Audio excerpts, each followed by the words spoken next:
I'm sure some of you have read, I'm told, some media report that I refused to attend ECOWAS press conference, isn't it? Wait a minute. No, who told you that I'm going to do it in Hausa? So is it you who gave that report? Who did that?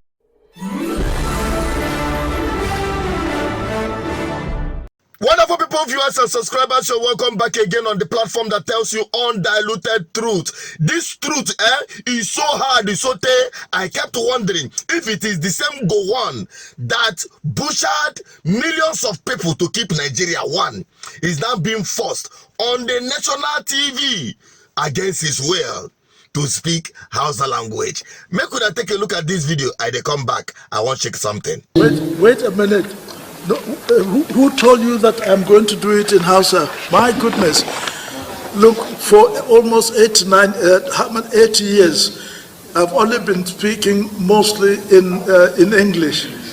And Hausa? Your Excellency, you're not reading. You're not reading, sir. What I'm not reading? You're just saying what you say in English. My goodness. Translation, right? No, it's not. In fact, I cannot do the translation. No, you know, this is an ambush. This is a coup. You see? This is a coup.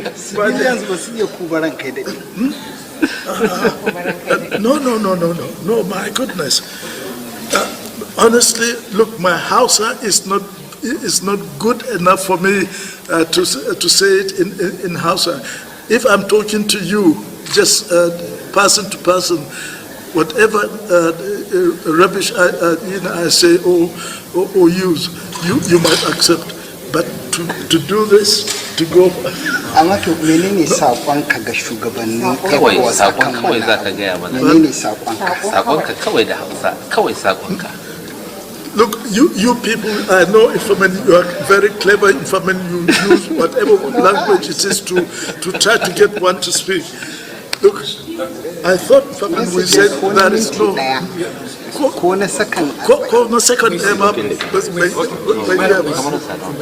Okay, please. Yes. Please.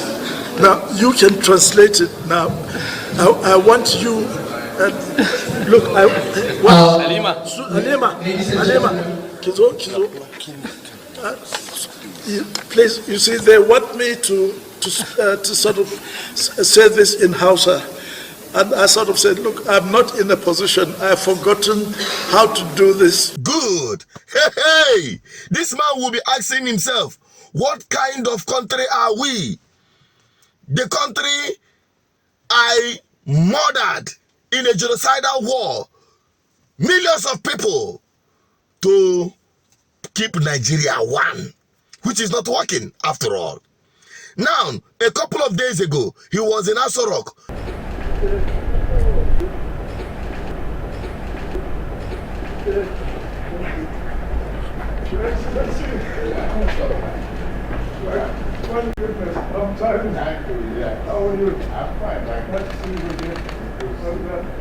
He had a meeting with Tinubu. Whatever they discussed there, I don't know. Followed by him appearing on NTA, where he was being forced to speak Hausa language. I tried to find out if it's actual NTA Hausa, because it should be a normal standard procedure. If you go to NTA Hausa, you speak Hausa language. If you go to NTA Igbo, you speak Igbo language. If you go to NTA Yoruba, you speak Yoruba language, you know. But for him to be resisting shows that it is the national NTA that is supposed to be heard in English. I'm sure some of you have read, I'm told, some media report that I refused to attend ECOWAS press conference, isn't it? So is it you who gave that report? Who did that? Well, then, you know, and trying to give the impression, yes, it is me who was probably trying to trying to sort of sabotage, if I'm in that ECOWAS. This, you know, that is not the case. I think there was a mixed communication somewhere, and but I think it gave the opportunity for Mr. President then to call me and so that we can discuss and what I was to do at that ECOWAS meeting was part of the discussion that we had today. That's why the man was agitating.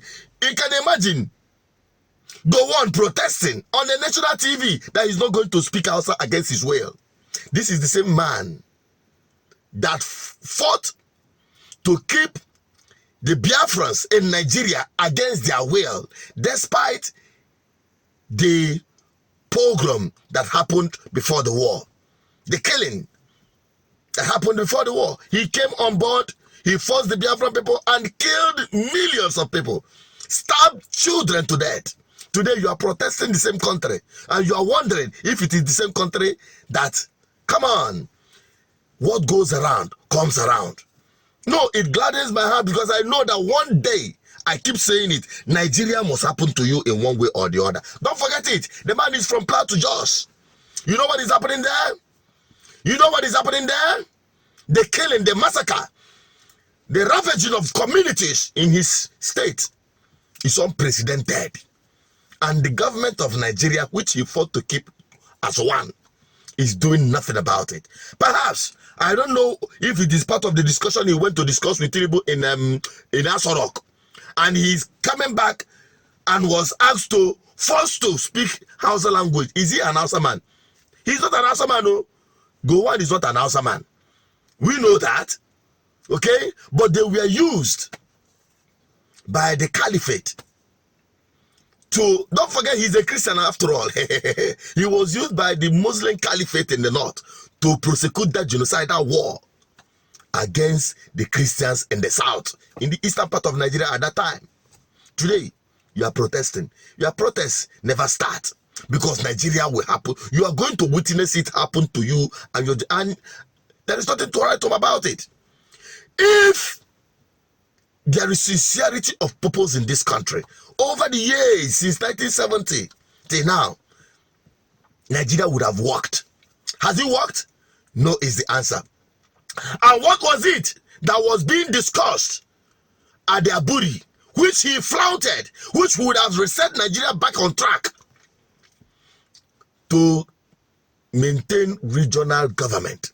That was the Aburi summary. Maintain regional government. Let each region maintain its status quo, operate on its own.